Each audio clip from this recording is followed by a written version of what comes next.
காவை வந்து ஜனவரி 9ஆம் மாதம் ஒன்றாம் மாதம் ஒஞ்சுதுமா. இது என்ன மாதம் இன்னுமா அதை ரெடி பண்ணாத அப்படியே அந்த நாற்றுல நாங்கள் எப்படி சோறு ஆக்கி தோண முடியும்? குழந்தை குட்டியை வச்சிருக்கிறோம். அது வந்து இன்னுமா நாங்களும் எவ்வளோ கம்ப்ளைண்ட் பண்ணிட்டோம், எவ்வளோ சொல்லிட்டோம்.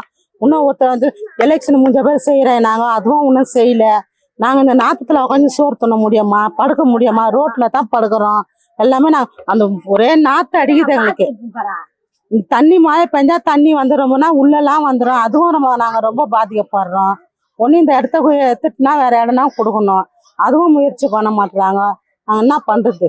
நாங்கள் ரொம்ப பயங்கரமான வெள்ளங்களை சந்திச்சிருக்கிறோம். கழிவுநீர் அகற்றுன்னு சொல்லி அந்த கழிவுநீர் சாக்கடைகள் எல்லாம் அதெல்லாம் ரொம்ப பாதிக்கப்பட்டிருக்கோம்.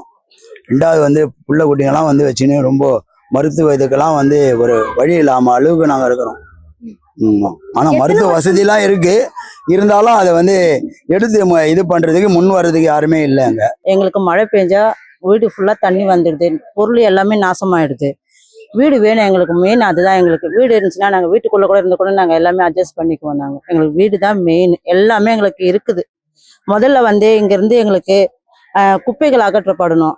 தண்ணி வசதி இருக்குனால இன்னொன்று எக்ஸ்ட்ரா ஒரு பம்பு போட்டு கொடுக்கணும். அது ஒரு மெயின் காரணம்.